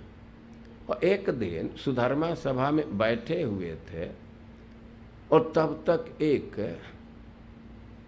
दूत आया और उसी सभा में अपने दुख को बतलाने लगा। वे दूत आया था कुछ राजाओं के तरफ से। जरासंध ऐते द्वे 20,000 राजाओं को बंदी बना लिया था, उनको अरेस्ट करके रखा था। वे बड़े दुखी थे। उनको तो पता था कि अब जरासंध से मुक्ति तो दूसरा नहीं दे सकता, एक कृष्ण को छोड़ करके दूसरा नहीं मुक्त कर सकता। तो वे दूत भेजे भगवान के पास कि हमारा उद्धार कीजिए। दूत उनके चिट्ठी को ले जा करके पढ़ा, सब लोग सुने। अब इसको सुनते ही सब यादव कि तुरंत आक्रमण करके, सब यादवों के मन में विचार आया, खास करके जो युवक थे, कि तुरंत आक्रमण करना चाहिए जरासंध पर। ये बंदी आकर के हमारी सहायता चाह रहे हैं, तो इनको जरूर मुक्त कराना चाहिए। हम लोगों का कर्तव्य है, तुरंत आक्रमण करना चाहिए। और तब तक वही नारद जी भी पहुंच गए। अब नारद जी आ गए, वो नारद जी को भगवान नमस्कार किए, उनको आसन दिए और उनसे कहने लगे कि आप तो सब जगह विचरण करते रहते हैं, और हमारे फुआ के लड़कों का क्या हाल चाल है, पांडवों की क्या स्थिति है, उनके विषय में बतलाइए। नारद जी कहे कि वे यज्ञ करना चाहते हैं, राजसूय यज्ञ करना चाहते हैं, और वे चाहते हैं कि आप उनकी सहायता करें, आप वहाँ उपस्थित रहें। आपको हस्तिनापुर चाह रहे हैं। अब एक साथ ही दो चीज, नारद जी के वचन के अनुसार तो कृष्ण को हस्तिनापुर जाना चाहिए, यज्ञ के लिए सहायता करना चाहिए। अब जो दूत आए हैं तो वे बंधन से मुक्त होने के लिए सहायता चाह रहे हैं। अब क्या किया जाए? भगवान देखे कि जो द्वारका के युवक हैं तो चाह रहे हैं कि ना पहले जरासंध से निपट लिया जाए, उनको उसके बंदी को छुड़ाया जाए, राजाओं की सहायता की जाए। लेकिन भगवान थोड़ा द्वंद्व में पड़ गए। भगवान उद्धव जी से पूछे, उद्धव जी से भगवान सलाह लेते रहते। उद्धव जी का परिचय दिया गया है कि वृष्णि नाम प्रवरो मंत्री। अवे वृष्णि वंशियों के, यादवों के मंत्री थे, मंत्रणा देते थे। भगवान उद्धव जी से पूछे कि आप ही हमारे नेत्र हैं। दो स्थिति है, युधिष्ठिर महाराज हमको चाह रहे हैं यज्ञ में सहायता के लिए, तो हम लोगों को हस्तिनापुर जाना चाहिए कि राजा लोग अपना दूत भेजे हैं मुक्ति के लिए, और इनको हमको मुक्त करना चाहिए, हम निर्णय नहीं ले पा रहे हैं।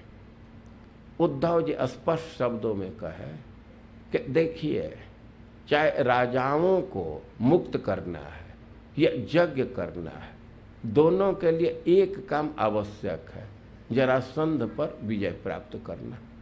और उद्धव जी सलाह दिए कि सेना लेकर के और जरासंध से युद्ध करना ये ठीक नहीं है। यादव तो चाह रहे तुरंत आक्रमण किया जाए, तुरंत सेना को आदेश दिया जाए, लेकिन उद्धव जी कहे कि ना, यह ठीक नहीं।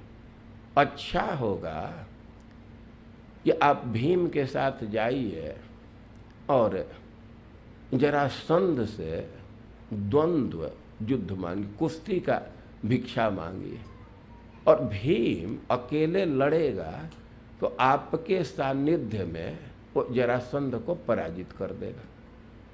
और भीम यदि पराजित कर देंगे तो दोनों काम के लिए दरवाजा खुल जाएगा। पहला काम है हस्तिनापुर जाना। और ऐसे उद्धव जी का सलाह मान करके भगवान हस्तिनापुर में गए।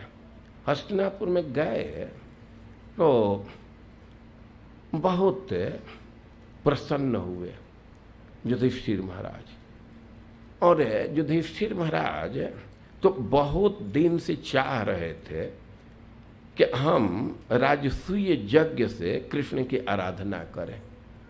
किसी किसी के मन में ये प्रश्न आता है कि युधिष्ठिर महाराज इतना बड़ा अनुष्ठान क्यों चाह रहे थे। इसका उत्तर दिया गया है। युधिष्ठिर महाराज के परिवार में भी कभी कभी विवाद हो जाता था। परिवार मतलब बृहद परिवार में कि शिव जी श्रेष्ठ हैं कि विष्णु श्रेष्ठ हैं। कोई कोई कहता था कि भाई धन चाहिए तो शिव जी की पूजा करनी चाहिए, धन तो वे देते हैं। युधिष्ठिर महाराज स्थापित करना चाहते थे कि सबसे श्रेष्ठ विष्णु है। और इसी के लिए वे अनुष्ठान करना चाहते थे।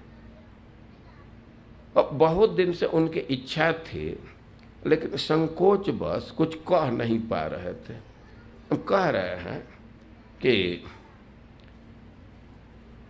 अब जब भगवान हस्तिनापुर में गए तो एक दिन सब लोग जुटे हुए थे, सब लोग वहां बैठे हुए थे। करे एकदा तो सभा मध्य आस्थितो मुनिभिर्वृत ब्राह्मणे क्षत्रियर वैश्य भ्रातृविश्य युधिष्ठिर।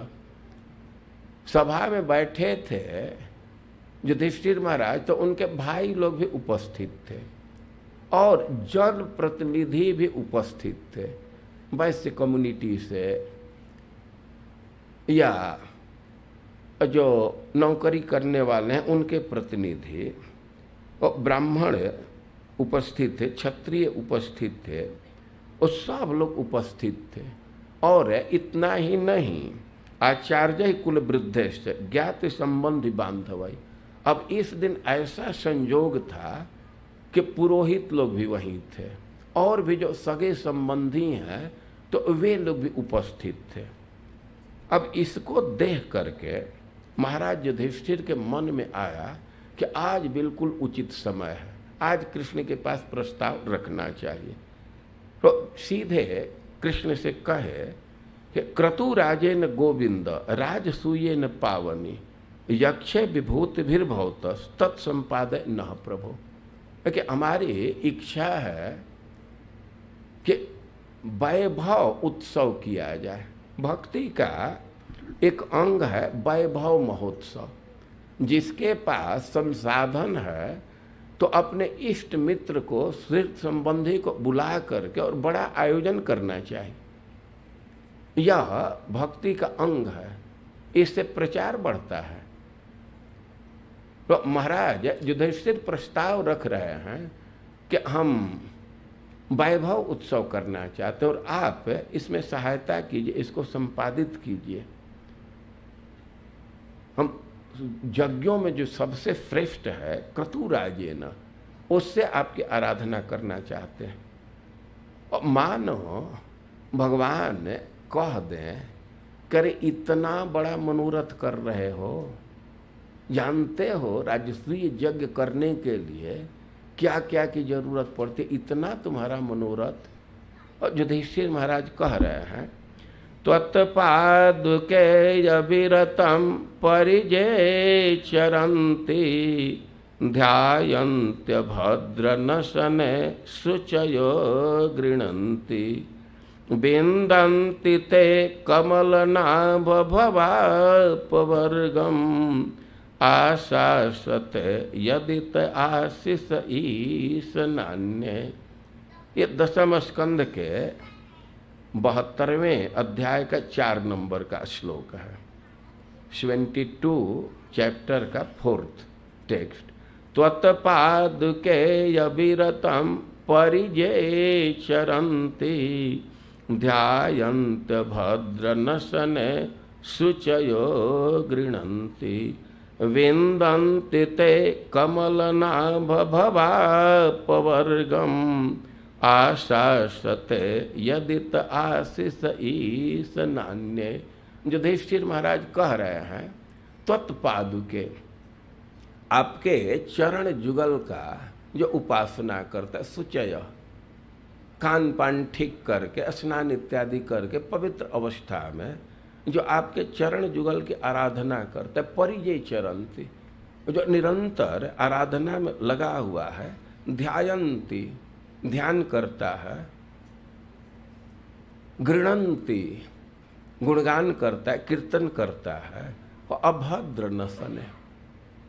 आपके चरण जुगल की विशेषता है कि सब प्रकार के अभद्र को नष्ट कर देते हैं। और बिंदन्ति ते कमल नाभ भवापवर्गम, आपके चरणों के उपासना का स्वाभाविक फल है कि अपवर्गम बिंदते, उसको मोक्ष की प्राप्ति हो जाती, उसके लिए कुछ प्रयास नहीं करना पड़ता है, ये स्वाभाविक फल है, मोक्ष मिल जाता है। लेकिन एक बात और कह रहे हैं, आशा सते यदित आशीष ईश नान्य।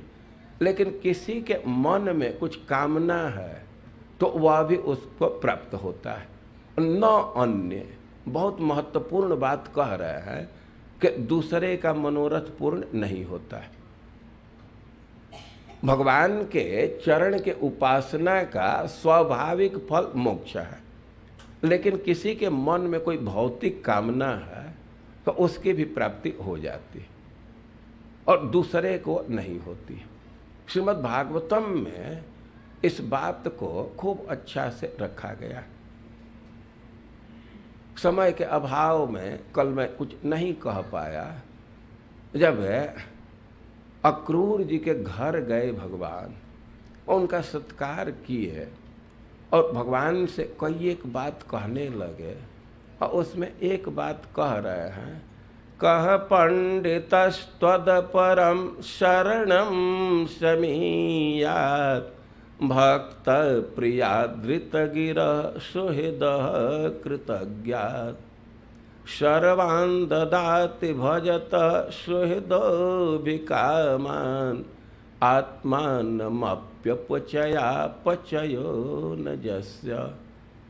उद्धव जी नहीं, अक्रूर जी ये अनुभव कर रहे हैं कि भगवान कहे थे कि आपके घर आऊंगा तो आ गए, और कह रहे हैं ऋत गिरह, आपका वचन कभी व्यर्थ नहीं जाता है, झूठा नहीं होता है।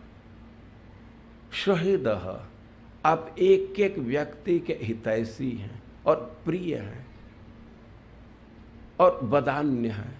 4 शब्द दे रहे हैं, इसमें रिलेशन है। देखिए, कोई कोई व्यक्ति समर्थ होता है, कुछ देने में सक्षम है, लेकिन कृपण है तो उसके पास अप्रोच करने का कोई मतलब नहीं। उसके पास पैसा है लेकिन कंजूस है, वो जाए भी तो देगा नहीं। लेकिन भगवान के लिए कह रहे हैं कि वदान्य। अच्छा, किसी के पास संसाधन है और देने वाला भी, लेकिन उसका स्वभाव कठोर है तो आदमी वहाँ साहस ही नहीं करेगा।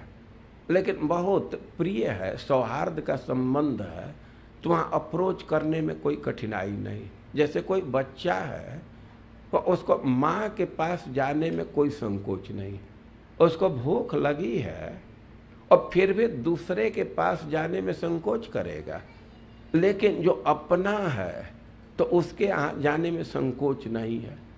तो भगवान में सारे गुण हैं। ऋतगिरा सुहृदा, वे हितैषी हैं, हित करने के लिए आतुर रहते हैं और कृतज्ञ, एक एक व्यक्ति के भावना को जानते हैं, वो उदार हैं। चैतन्य महाप्रभु इसको कहे समर्थ वादान्य है ना। कृष्ण छाड़ी पंडित भजे नहीं अन्य, और कृष्ण में भजनीय गुण है। और अक्रूर जी कह रहे हैं, कह पंडितस्त्वद परम शरणम समीयात्। अरे कौन विद्वान व्यक्ति है कि आपको छोड़ करके किसी दूसरे का आश्रय लेगा। अबे क्या विशेषता है भगवान की कि सर्वान् ददाति भजत सुहृदो विकामा। भगवान की विशेषता है कि सर्वान् ददाति, जो भगवान की भक्ति करता है तो उसके सारे मनोरथ को पूर्ण करते हैं। सर्वान् ददाति भजत सुहृदो विकामा। अरे मनोरथ की बात तो दूर है, आत्मानम अपि, अपने को भी दे देते हैं। और भी प्रश्न होगा कि सबके मनोरथ को पूर्ण करेंगे, उनका स्टॉक खत्म हो जाएगा कि ना, अपचय उपचय उनमें नहीं है।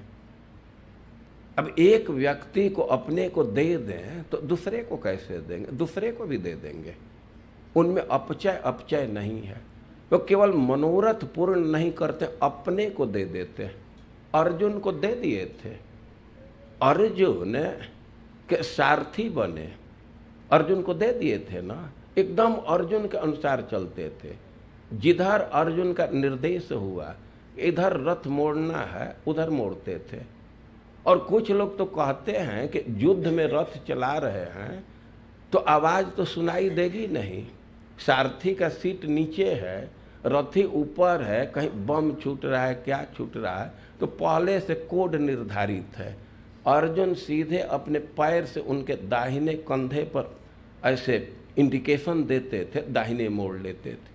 बाएं पैर से बाएं कंधे पर स्पर्श किए तो बाएं मोड़ते थे। अर्जुन को अर्पित किए थे अपने को ना।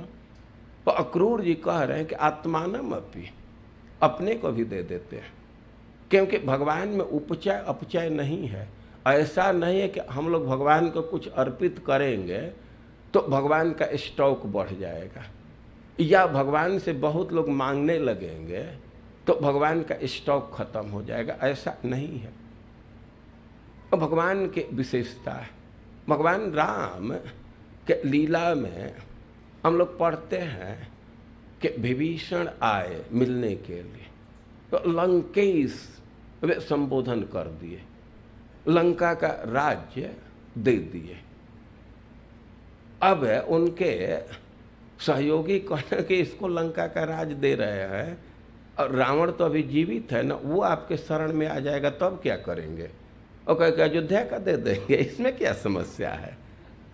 तो भगवान के विषय में कह रहे हैं अक्रूर जी कि सर्वान ददात सुहृदो भजतो भी कामान, सारे मनोरथ को पूर्ण करते हैं। आत्मानम अपि, अपने को भी दे देते हैं। दूसरे में यह क्षमता नहीं है। संसारिक और कुछ सुविधा प्रदान भी कर सकते हैं, मोक्ष नहीं दे सकते। अभी मुचकुंद महाराज का केवल नाम ले लिया। कल मुचकुंद महाराज जा करके देवताओं की सहायता किए थे, और देवता लोग उन पर प्रसन्न थे और कहे कि राजन विरमता कृच्छ्रात, इस युद्ध की भूमि से, युद्ध के जीवन से विरत हो जाइए और वरम वृणीस्व, वर मांगिए, रीते कैवल्य मध्यना, एक शर्त लगा दिए कि मुक्ति मत मांगिएगा। सारे देवता मिल करके एक आदमी को, उस आदमी को जो उनकी सहायता किया, उनका सेनापतित्व किया है, उसको मुक्ति नहीं दे सकते। अरे भाई ये क्यों शर्त डाल रहे हैं? देवता लोग कह रहे हैं एक एवेश्वरस्तस्य भगवान विष्णुरव्यय, वो मुक्ति का कंट्रोल तो केवल एक व्यक्ति के पास। वो अंतर है। देवता निश्चित रूप से पूज्य हैं, उनका सम्मान करना चाहिए, लेकिन यह नहीं कह सकते कि देवता और भगवान में अंतर नहीं। बहुत भारी अंतर है। सारे देवता मिल करके एक व्यक्ति को मुक्ति नहीं दे सकते, और भगवान की स्थिति है कि हस्ते न्यस्त नतापवर्गम, एकदम हाथ में रखते हैं, जो नमस्कार करे तुरंत दे दें, देर नहीं। या हस्ते न्यस्त नतापवर्गम, अपने नत अपने भक्तों के हाथ में भी रख दिए हैं मुक्ति, कि तुम भी बांट सकते हो। जैसे सुविधा के लिए हम लोग देखते हैं कि कुछ लोग ब्लैंक चेक पर साइन कर देते हैं, अपने असिस्टेंट को दे दिए, तब तो उसी को पावर हो गया ना, वो भी चेक काट दे सकता है। स्कूल में हम लोग देखे हैं, रिजल्ट आया, बच्चों को टीसी की ज़रूरत होती है, ट्रांसफर सर्टिफिकेट की, और प्रिंसिपल कोई हैं कि सादा टीसी पर साइन कर देते हैं। अब साइन कर दिए तो क्लर्क को भी अधिकार हो गया, क्लर्क भी दे देगा, पावर तो प्रिंसिपल को है। तो भगवान हस्ते न्यस्त नतापवर्गम, अपने नत के हाथ में भी रख दिए। यह अंतर है, बहुत बहुत अंतर है। और यहाँ युधिष्ठिर महाराज कह रहे हैं कि जो आपके चरणों की अर्चना करता है, वंदन करता है, वो पवित्र आत्मा है, उसके सारे अमंगल दूर हो जाते हैं। और यदि आशा करता है तो उसका मनोरथ भी पूर्ण होता है, दूसरे का मनोरथ नहीं पूर्ण होता। जब तक भगवान का आश्रय नहीं लेंगे तब तक इस सांसारिक जीवन में भी सफलता नहीं मिलती। समुद्र मंथन के क्रम में आप लोग सुन चुके, सब चीज एक है, एक जगह पर दो पक्ष काम कर रहा है, संसाधन दोनों का एक है, दोनों का उद्देश्य एक है, लेकिन फल में बहुत भारी अंतर हो गया। अंतर करने वाला कारक है यत्पाद पंकज रज फ्रैणा न दैत्य। भगवान के चरणों का आश्रय लिए थे देवता लोग, अमृत का पान किए, दैत्य भगवान का आश्रय नहीं लिए थे और उनको नहीं मिला। महाराज युधिष्ठिर कह रहे हैं कि न अन्य, दूसरे का मनोरथ पूर्ण नहीं होता है। और वे कह रहे हैं कि हम दिखाना चाहते हैं कि जो आपकी भजन करता, आपका भजन करता है उसकी क्या स्थिति है और जो भजन नहीं करता है उसकी क्या स्थिति है। जब ऐसे कहे तो भगवान कहे कि ठीक है, तब क्या दिक्कत है, करो। लेकिन अब फिर भी थोड़ा सा संकोच व्यक्त कर रहे हैं कि हो सकता है राजाओं को जीतना पड़ेगा। और भगवान कहे कि ना, हमारे जो भक्त हैं उसका पराभव कोई नहीं कर सकता किसी दृष्टि से, धन के दृष्टि से, जस के दृष्टि से, बल के दृष्टि से। तुम किसी प्रकार का संकोच मत करो, उनको हर दिशा में मिलेगा। अपने भाइयों को भेज दो दिग्विजय के लिए, धन जुटाने के लिए। अब उसी क्रम में वो अपने भाइयों को भेजे सब दिशा में, लेकिन भगवान भीम को लेकर के जरासंध के पास गए। उसको जितना सबसे महत्वपूर्ण था वो भीम को लेकर के गए। उद्धव जी कहे थे कि आपके सानिध्य में भीम पराजित कर देंगे, और भगवान अर्जुन और भीम को लेकर के गए थे। अरे भाई, एक प्रश्न है कि भीम को पराजित करना था, और पराजय के लिए उद्धव जी कहे थे कि अर्जुन का नहीं, कृष्ण का सानिध्य चाहिए। तो सानिध्य देने के लिए कृष्ण चले गए, अर्जुन को क्यों ले गए? कृष्ण जा रहे हैं जरासंध के पास, इन अपने भक्तों को लेकर के जा रहे हैं, और उनको चिंता है कि हम गए और कदाचित अब जरासंध हम लोगों पर आक्रमण कर दे तो क्या करेंगे। तो अपनी रक्षा के लिए अर्जुन को साथ में लेकर के गए थे, और अर्जुन को लेकर के गए, दान बेला में गए और जरासंध से कहे कि हम लोग दान के लिए आए हैं। ब्राह्मण के वेश में थे। जरासंध कहा कि लक्षण से तो आप लोग ब्राह्मण नहीं लगते हैं, लेकिन फिर भी ब्राह्मण का वेश आए हैं तो ठीक है, दान मांगिए। और कहे कि हम लोग अन्न के लिए नहीं आए, हम लोगों को युद्ध चाहिए। और जरासंध तैयार हो गया, भीम को दिया गदा, लड़ाई हुई और उसको पराजित करके सब राजसूय यज्ञ की व्यवस्था की गई। और ऐसे कई एक अध्याय में राजसूय यज्ञ से संबंधित घटनाओं का उल्लेख है। तो भगवान जरासंध का पराजय कराए और घटनाओं के साथ जरा राजसूय यज्ञ का संपादन कराए, और उसमें सबको प्रसन्नता हुई, लेकिन दुर्योधन को नहीं प्रसन्नता हुई। और भी कृष्ण के कर्म का वर्णन किए हैं कि साल्व का वध किए। साल्व बहुत शक्तिशाली था और माय दानव उसको एक विमान दे दिया था। वो विमान की विशेषता थी कि पता नहीं चलता था कि कहाँ है, और वहाँ से आक्रमण कर देता था। भगवान उस समय द्वारका में नहीं थे, हस्तिनापुर में थे।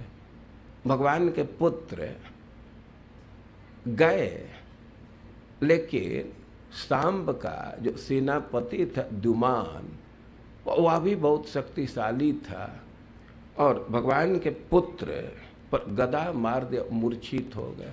सारथी उनको रथ से बाहर ले आया। जब होश में आए तो वे बहुत दुत्कारने लगे कि तुम ठीक नहीं किए हो। उधर सांब नहीं, साल्व द्वारका वासियों को बहुत भयभीत किया हुआ था, बहुत मायावी था, बहुत माया विस्तार किया हुआ था। लेकिन भगवान आए, उसके सब माया को खत्म करके ऐसे मारे कि उसका विमान समुद्र में गिर गया, और सांब के वे पराजित किए। और इस तरह भगवान के और लीलाओं का यहाँ वर्णन किया गया है। खास करके बलराम जी के विषय में है कि बलराम जी तो तीर्थ में निकल गए, लेकिन नैमिषारण्य में जा करके सूत गोस्वामी को मार डाले। सूत गोस्वामी कथा बोल रहे थे, भगवान वहाँ पहुँचे, फिर भी उठ करके खड़ा नहीं हुए, सत्कार नहीं किए, और बलराम जी उनका वध कर दिए। अब ऋषियों के सामने समस्या थी, कथा कैसे सुने, तो सत्र प्रारंभ हो गया है और भगवान उनके पुत्र को आसीन किए। और वहाँ और भी कठिनाई थी। नैमिषारण्य में यह स्थिति थी कि पूर्णिमा के दिन वो बलबल नाम का दैत्य आकर के यज्ञ स्थल को दूषित कर देता था। ऋषि लोग बड़े परेशान थे, भगवान उनका भी वध किए। वध करके तीर्थ के लिए वे आगे बढ़े, और आगे और क्या क्या लीला किए हैं भगवान द्वारका में रह करके, इसका वर्णन सार्वभौम प्रभु जी करेंगे। हरे कृष्ण।